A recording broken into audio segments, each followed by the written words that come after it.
have Marty come off the stage, and we're going to bring on one of the semifinalists from this morning, and that would be Nikki from Sip City. Yep. Here she comes. Oh. How's it going?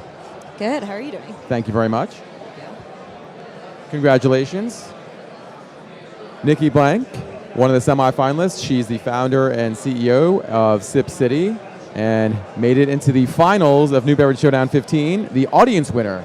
Congratulations. Thank you. Really pumped about it. So people really liked your presentation. Did you have a concerted effort? Did you have a concerted campaign to get people to vote for you guys? So in my previous life, I was a social media producer. Oh, so that helps, sure. It helped with the voting tactics a little bit. Made a Facebook group, messaged everyone we knew, just contacted, email lists that we had put together ahead of time, and just rallied the troops. Well, it seemed to work, but I think people not only like what you did on a social media front, but they really liked your product too. Some people aren't really familiar with Switchel though, and for our viewers at home, can you tell us a little bit about what Switchel is? Sure. So Switchel is an apple cider vinegar and ginger-based drink. You can trace the roots all the way back to ancient Greece, which is super cool. And then it kind of made its way over to the colonies in the U.S. in the 1700s. So colonial farmers were drinking it as a rehydration beverage and then spiking it with rum. So there are these really cool stories, congressmen in the 1800s spiking it with rum. And it's kind of made its way into people's kitchens. And a lot of people have their own kind of recipes, family recipes of this drink. But it hasn't really hit a mainstream stride yet, where we see opportunity there. Well, we had in your seat before the president of Brew Doctor Kombucha, and there was a time when people didn't really know much about kombucha on a mainstream level, and, well, it's a pretty big category right now.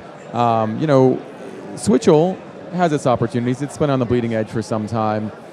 What's it going to take from an education awareness perspective to get Switchel in front of and on top of mind with mainstream consumers?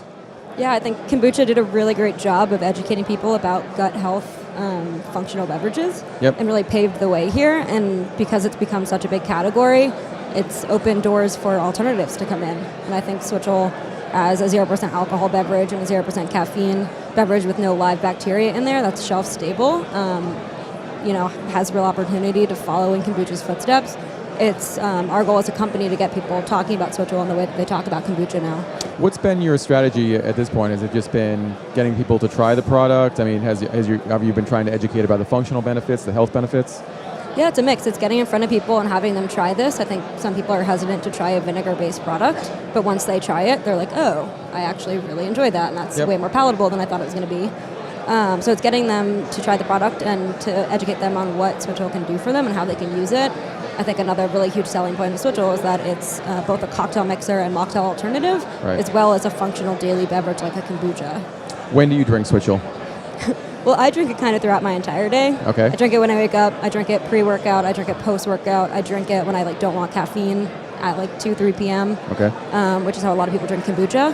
And then I mix cocktails with it almost every night, which is probably not the healthiest thing to do. But hey, well, you know what? We're having cocktails tonight at the after party. 6 to 8 p.m. For those of you who are watching at home, sorry you're going to miss it. Maybe you should come to BevNet Live next time. No, I'm just kidding with you guys.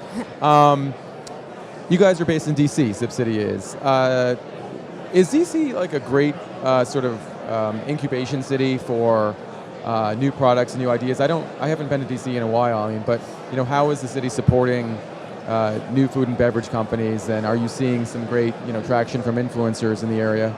Yeah, I moved to DC unaware of this entire sort of innovation space that was happening. Okay. And there's a huge movement in food innovation in DC. There are about 5 food incubators in DC, which seems like a huge amount to me, having never heard of a food incubator before when I moved there. And there's a really big growing food movement because DC wasn't really a foodie city until probably 8 years ago. So tons of new restaurants, tons of innovation happening in the space, and I think something really cool about DC is that everything everyone does there is really mission-driven. Yep. So you're seeing the mission-driven aspect of the innovation happening, and people are quitting these sort of corporate, sometimes soul-sucking jobs in DC to start their own thing because they feel like they can make more change on their own. Indeed. I got to get out there at some point. I mean, are there other beverage or food brands that you follow when you're in the area? Yeah, some of my favorites. Swapples is a yucca root-based waffle, women-owned company. Awesome alternative gluten-free option for people. I have a friend who's making water bottles from a plant-based plastic. Oh, wow. So it's 100% compostable and a really nice alternative to plastic water bottles. There's a lot of like great women in the space. There's a lot of really cool innovation happening just in sort of like allergen space, in the beverage space. Yeah. Cool. We've got 30 seconds left. Can you give us a preview of your 5-minute presentation tomorrow for the New Beverage Showdown Finals?